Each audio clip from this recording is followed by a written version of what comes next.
Resulullah Aleyhisselam neyse o aşkından başka bir aşk var mıdır? Daha ne diyelim? Bundan sonra bir şey denilir mi? Bir şey denilir mi?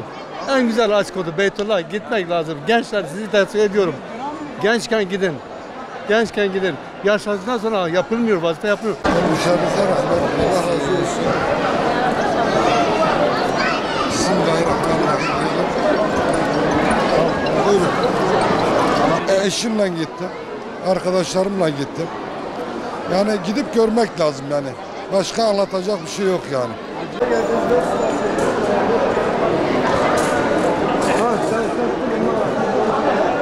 Batman'dan gitmiştim. İnzar Turizm'le gitmiştim.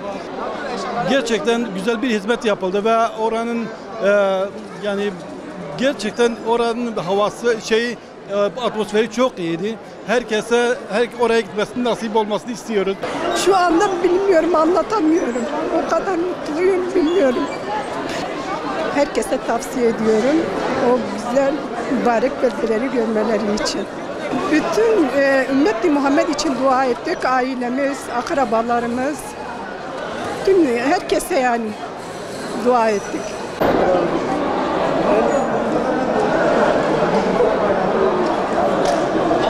Özellikle genç yaşta gelinsin. Yani yaşta 50 yaşında 60'a 70'e bir şey yapamaz. Herkes gülmesi lazım. Her gencin oraya gülmesi lazım. Yani millet anlatır, oraya gittiğinde farklıdır. Farklı bir duygudur. Yani yaşanır. Anlatmayla olmaz. Özellikle inzar, mesela şeyler içinde yani belli tekti. Millet genelde parmağıyla gösteriyordu. Bütün şeyler içinde en iyi inzardı. Genelde yani milletle ilgilenmesi, yani Peygamber'in hayatı olsun, ondan sonra ziyarete olsun, her şey mükemmel, en güzel. Yani Allah onlardan razı olsun. أمج مكة منورتين أمج مدينتين أمج ميفانتيا ربي عالمتين أمج ميفانتيا حضرت محمد عليه الصلاة والسلام تين صلاة ومل محمد عليه الصلاة والسلام كر إن شاء الله تعالى ربي عالم يجي ويفان سلامي بيجي هنا محمد عليه السلام الهمبروي هر سلام كي ويده سلامة للتمامة أمة محمد عليه الصلاة والسلام ويفقرينه بيغمبر عليه الصلاة والسلام قوتيه أو صلاة وسلام يقولون سلم ددن هر يك لقاشلغة ويربي عالمي ده صلاة يعني ده رحمة لسر ودبارينه حمش خدا رب خدا ام دعوت كرن بيغمبر ام دعوت كرن كر نصيبه ما ام شو بون ميوانه ربي عالمي ام شو بون ميوانه بيغمبر عليه الصلاة والسلام خدا تعالى بنصيبه مسلمانه قشيكه بجيبونا اخوه انسان هر خدا تعالى بنصيبه جنجا قشاكه نايقوتن اشقى محمد اشقى غذاي الهي بالدوان نايقوتن انجق مرو ببينن ام چه قصبه بجو کیماسی تشبینه که انذار توریسم خود تعالی جوان راضی به جگم نشونه نهشت هر دریم گراندن لسوارقیم گراندن حیرا مغرسیم گراندن لحودیم گراندن بدریم گراندن ور حاصل التماما وقت دیجی ام چون عطا طایفه مبچاوی خودی که محمد علیه السلام چه اسکنجه جدست مشركة استندية جد تعبديتية أو تعباق مريه الدرشة جاي حيرا وياج سوارقي جبر ظالم زور دستا خدا عالي مروجي وتعمي قدبينه قرشك تنجي مريد بي اف دين جرك مريد خب قربانا في دينك مريد خب قربانا رسول الله عليه الصلاة والسلام ك جرك مريد بجاني خب مالي خو محمد عليه الصلاة والسلام بإنسانا بدفع عم كرن مري بإنسانا بد الناس كرن بتشت عبدية أف إسلام بتشت عبياتية جرك مري بيا إنسانا ببيجة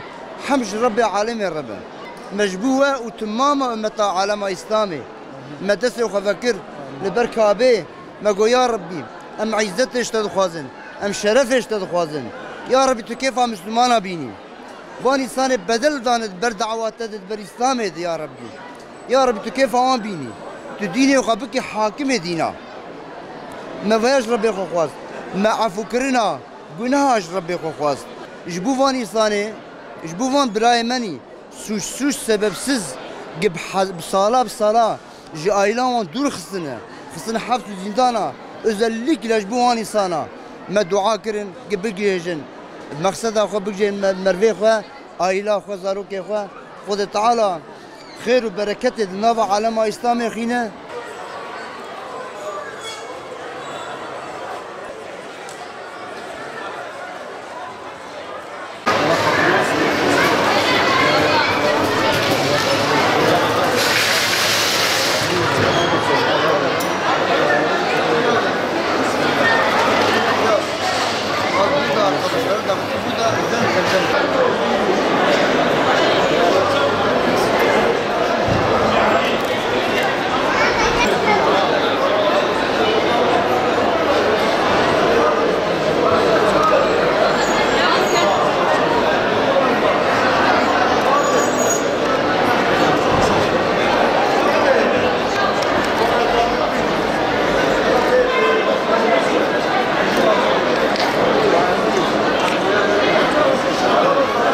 Doğrusu 2 yıllık aradan sonra hacca gitmek epey güzel bir duygu.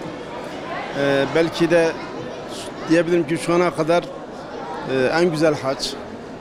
Zira hem sayıda sınırlıydı. Dolayısıyla tavaflardır, Kabe'de ki dualardır, Arafat'taki vakfedir, Müzdelife'deki vakfedir, şeytan taşlamasıdır, ümrelerdir. Yani çok güzel geçti. Allah'a hamdolsun herhangi bir sıkıntıyla da karşılaşılmadı. Temennimiz o ki bu birliktelikler ümmetin birlikteliğine vesile olur. Çünkü orada Kürdüyle, Türküyle, Arabıyla, Çerkeziyle, Zencisiyle, Beyazlısıyla, kadınıyla, erkeğiyle, zenginiyle, fakiriyle herkes bir nevi aynı safta saf tutuyor. Aynı yemeği yiyorlar. Dolayısıyla bu duygular bize bir muştu veriyor. Bir birliktelik, İslam ümmeti için bir ittihat muştusu veriyor. Temennimiz o ki bu tür buluşmalar ümmetin buluşmasına götürsün inşallah. Ömre ile beraber 9. sefer gelişimdir. Ama ile beraber bir özlem şimdiden başladı. Şimdi de dört gözle bir daha gitmeyi insan istiyor, arzuluyor. Rabbim gidemeyenlere hayırlı kapılar açsın. Onlara imkanlar oluştursun. Oralara gitmek, Resulullah Aleyhisselatü Vesselam'ın yaşadığı, ashabın yaşadığı, çektiği sıkıntıları görmek lazım. Şu anki cehalet, şu anki fuhşiyat, şu anki münkerat, şu anki huzursuzluk, şu anki ekonomik, sosyal, siyasal sıkıntıların yegane çözümü o yoldan geçiyor. Siret yolundan geçiyor, Resulullah'ın yolundan geçiyor. O yolu takip edersek, onu hayatımıza pratize edersek ben inanıyorum ki çok güzel şeyler olacak.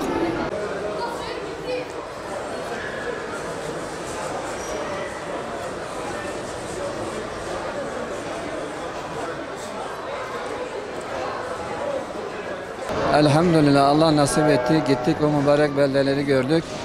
Yani o Kabe-i Muazzama'nın yanında o tavaf hali, Safa ile Merve arasındaki o sahi, hele Arafat Dağı'ndaki o bekleyiş, Müzdelife ve Mina'daki bekleyiş, şeytan taşlama hali gerçekten muazzam bir coşku bize verdi. Elhamdülillah.